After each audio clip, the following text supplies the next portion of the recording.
गुटखा ban करने वाली चुड़ैल। रतनलाल के गांव में गुटखा, बीड़ी, पान, तंबाकू बेचने की दुकान थी और अभी कुछ दिनों से उसने केसर के स्वाद वाले गुटखे को बेचना शुरू कर दिया था, जिसका स्वाद गांव के लोगों को बहुत पसंद आया और सभी लोगों को गुटखा खाने की बहुत बुरी लत लग गई, जिससे रतनलाल को बहुत फायदा होता था। एक शाम उसके पड़ोस में रहने वाला हर्ष उसकी दुकान पर आता है। अरे हर्ष भाई, आप यहाँ? ये लो तुम्हारा पसंदीदा केसर स्वाद वाला गुटखा। अरे हाँ रतनलाल जी, आप तो हमेशा मेरे बोलने से पहले ही मेरी इच्छा पूरी कर देते हैं। सिर्फ आपकी वजह से ही पूरे गांव के लोग इसे खाने के बड़े शौकीन हो चुके हैं। अगर आप लोगों को ये इतना पसंद नहीं आता तो मेरा व्यापार ठप पड़ जाता। खैर, अब दुकान बढ़ाने का समय हो चुका है। हर्ष भाई, अब कल मिलेंगे। इसके बाद हर्ष अपने घर की ओर चल पड़ता है। रतनलाल अपनी दुकान के सामान को एक थैले में रखकर दुकान का दरवाजा बंद कर देता है और घर की ओर लौट पड़ता है। तभी एक चुड़ैल वहां आती है और उसका पीछा करने लगती है। रास्ते में चलते चलते अचानक से रतनलाल को पीछे से किसी के चलने की आहट होती है। उसे लगता है कि कोई ग्राहक होगा जो उससे गुटखा लेने के लिए उसका पीछा कर रहा है, और जैसे ही वो पीछे मुड़ता है वहाँ पर कोई नहीं होता। उसके पीछे मुड़ने से पहले ही चुड़ैल वहाँ से गायब हो जाती है। मुझे लगा कि कोई ग्राहक मेरे पीछे आ रहा है। शायद हो सकता है कि ये मेरा भ्रम हो। जल्दी से मुझे अपने घर पहुँच जाना चाहिए। रतनलाल फिर अपने घर की ओर चल पड़ता है। घर पहुंचकर वो अपने थैले को कमरे में रखकर हाथ मुंह धोने के लिए बाथरूम की ओर चला जाता है। तभी चुड़ैल एक सुंदर सी औरत बनकर रतनलाल के दरवाजे को जोर जोर से खटखटाने लगती है। दरवाजा खटखटाने की आवाज सुनकर रतनलाल दरवाजा खोलता है। अरे भाई, कौन है?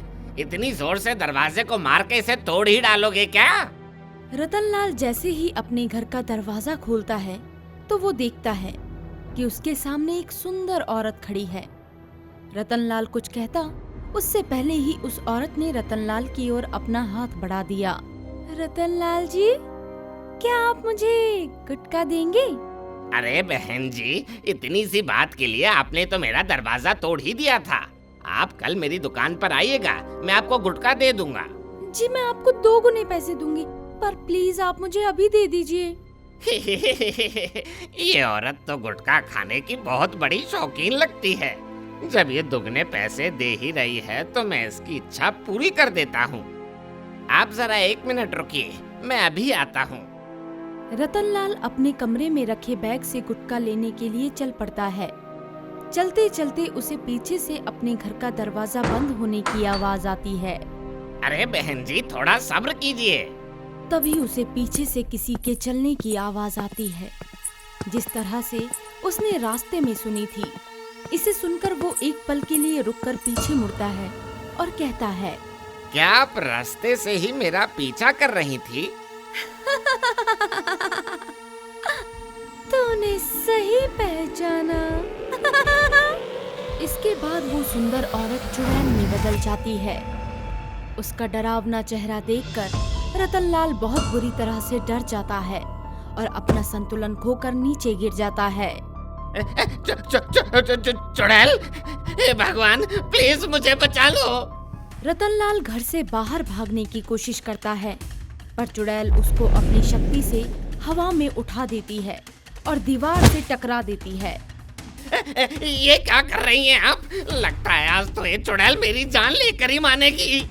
इससे पहले रतनलाल अपने आप को संभालने की कोशिश करता, उससे पहले ही चुड़ैल उसके ऊपर बैठ जाती है। तुझे लोगों को बहुत गुटखा खिलाने का शौक है ना? आज मैं तुझे बहुत सारा मुफ्त का गुटखा खिलाऊंगी। चुड़ैल अपना हाथ ऊपर करती है और जादू से रतनलाल के बैग को हवा में उड़ाकर अपनी तरफ ले आती है।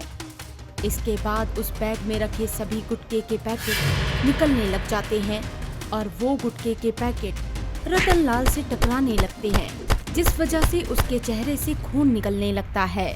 तेरे गुटके की वजह से ही मुझे गंभीर बीमारी हो गई थी, जिसका सही समय पर इलाज ना होने पर मेरी मौत हो गई थी। इसीलिए आज मैं तुझे नहीं छोड़ूंगी।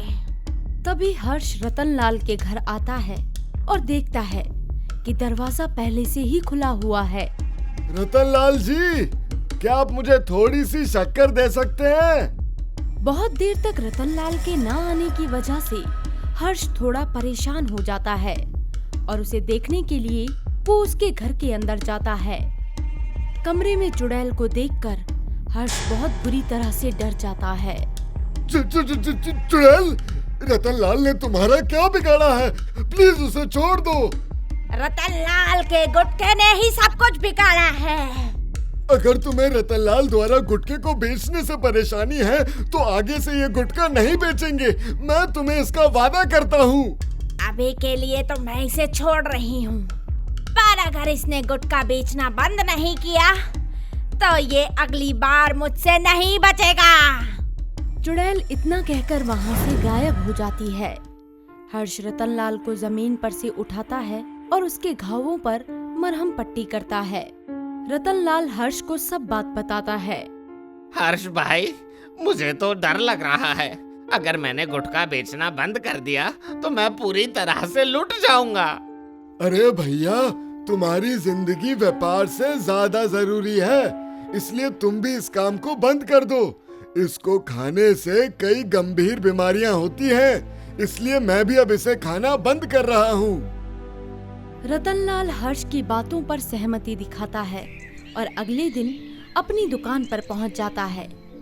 सारे सामान को इकट्ठा करके वो उसमें आग लगा देता है।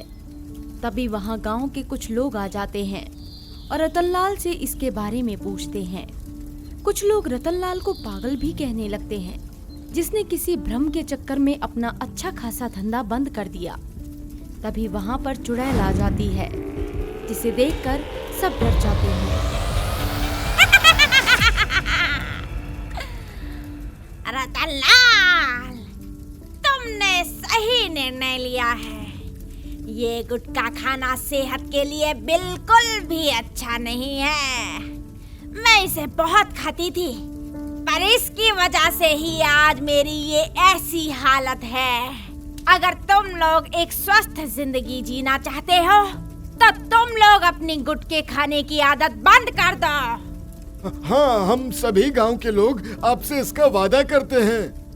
अभी तो तुमने वादा कर दिया, लेकिन भविष्य में किसी ने इस वादे को तोड़ा तो उसको मैं रतनलाल की तरह परेशान करूंगी। इतना कहकर चुड़ैल वहाँ से गायब हो जाती है। चुड़ैल की बातें सुनकर अब गांव के लोगों ने अपनी गुटखा खाने की बुरी आदत को छोड़ दिया। रतनलाल ने भी अब गुटखे की जगह दूध बेचने का व्यापार शुरू कर दिया, जिससे उसको अब पहले से भी ज्यादा फायदा होता है।